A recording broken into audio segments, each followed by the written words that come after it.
शिव महापुराण प्रथम खंड तीसरा अध्याय।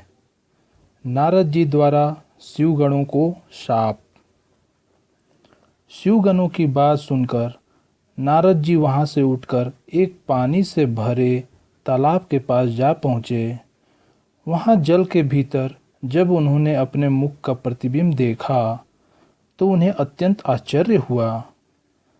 अपने उस विकृत रूप को देखकर उन्हें अत्यंत क्रोध हो गया और उसी क्रोध में उन्होंने उन दोनों शिवगणों को यह शाप दिया, अरे मूर्खों, तुमने हमारी बहुत अप्रतिष्ठा की है, अतः तुम दोनों की छली तथा पापी हो जाओ।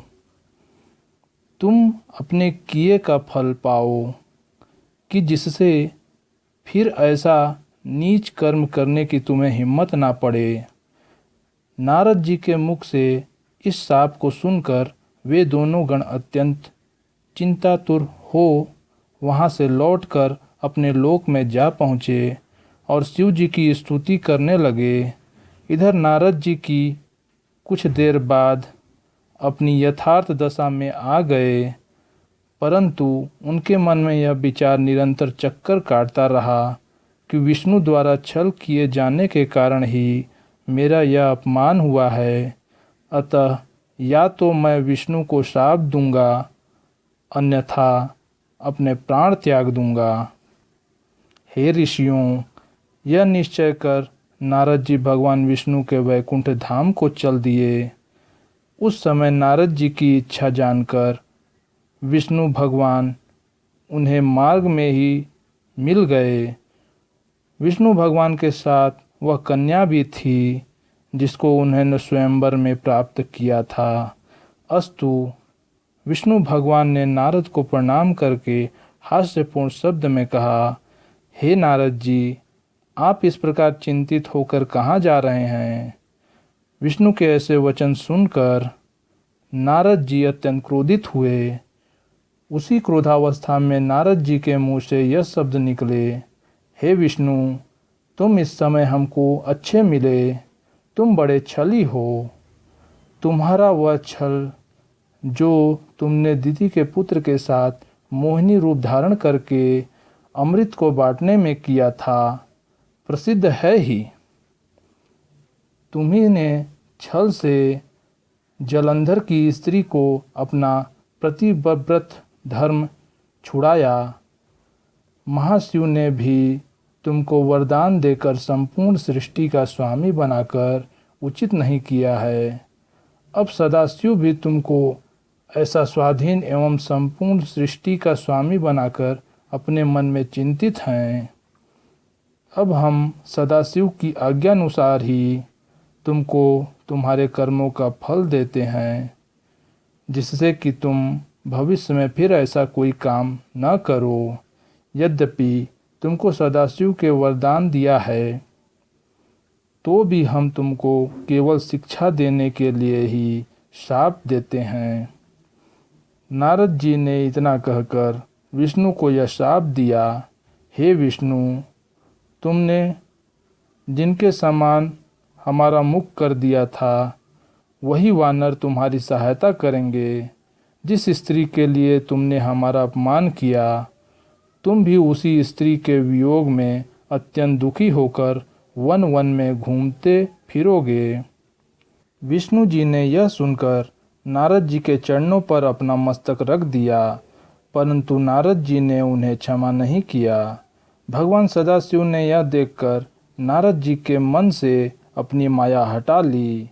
उस समय न तो नारद जी की ही यह दशा रही और न वहाँ कोई स्त्री ही दिखाई दी। तब नारद जी ने आश्चर्यचकित होकर खेद प्रकट हुए कहा नहीं जा सकता कि यह सब वृत्तांत सत्य है या मैंने इसे स्वप्न में देखा है। फिर आपकी माया अपरंपार है, जिससे हम जैसे बुद्धिमान भी भ्रमित हो जाते हैं। कहते हुए नारद जी विष्णु जी के चरणों पर गिरते हुए बोले, हे नारायण, आप मेरे शाप का खंडन कर दीजिए। तथा जो कठोर शब्द मैंने कहे हैं उस महापाप के लिए मुझे क्षमा कर दीजिए। यह सुनकर विष्णु जी ने कहा, हे नारद, तुमने सदाशिव के वचनों की जो अवज्ञा की है, यह सब उसी का फल मिला है। अब भी उचित है कि तुम चैतन्य होकर सदाशिव को महान समझो। वे ही तीन स्वरूप धारण करने वाले तीनों कार्यों द्वारा संपूर्ण सृष्टि का संचालन करते हैं। वे स्वयं प्रलय के स्वामी हैं। मैं केवल सदाशिव के तप के कारण ही सबसे बड़ा गिना जाता हूँ। हे नारद, तुम उन्हीं सदाशिव की तपस्या करो, क्योंकि उनकी आराधना और तपस्या के बिना कोई भी परम पद प्राप्त नहीं कर सकता है। अब तुम्हें उचित है कि सब कुछ त्याग कर सदाशिव का भजन करो एवं उनके सतनामों का जाप करो। वे ही मेरी शक्ति हैं। तुम हृदय में शिव जी के चरणों का ध्यान रखकर देशाटन करो, जिससे तुम्हें दुख न होगा। तुम्हारे लिए यही उचित है कि समस्त भूमंडल पर भगवान सदाशिव की महिमा देखते हुए काशी जी को सिधारो। उसे रुद्र क्षेत्र, वाराणसी, मुक्ति क्षेत्र तथा महाशमशान भूमि भी कहते हैं।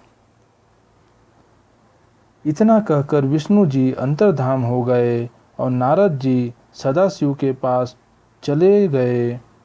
मार्ग में वे दोनों गण मिले और वे भी नारद के चरणों में गिरकर क्षमा याचना करते हुए बोले, हे ऋषिराज, हम ब्राह्मण नहीं अपितु सदाशिव के गण हैं। हमने आपका बड़ा अपमान किया है, इसलिए हमें अपना दास समझकर कृपा करें, क्योंकि हम अपने कर्मों का फल प्राप्त कर चुके हैं। नारद जी ने यह सुनकर खेद प्रकट करते हुए कहा, मेरे बुद्धि भ्रष्ट हो गई थी। सदाशिव की माया अपरंपार है। मैंने जो कुछ कहा है, हे शिवगणों, वह होकर ही रहेगा। परंतु मैं तुम्हें यह वर देता हूँ कि तुम दोनों भाई मुनि के वीर एवं राक्षसी के गर्भ से उत्पन्न होकर तथा बहुत प्रतापी होगे, संपूर्ण सृष्टि पर विजय प्राप्त करोगे तथा अनेक प्रकार के भोग कर भी सदाशिव की भक्ति में अचेत न होगे। अंत में वानर और मनुष्य द्वारा तुम मुक्ति प्राप्त करोगे।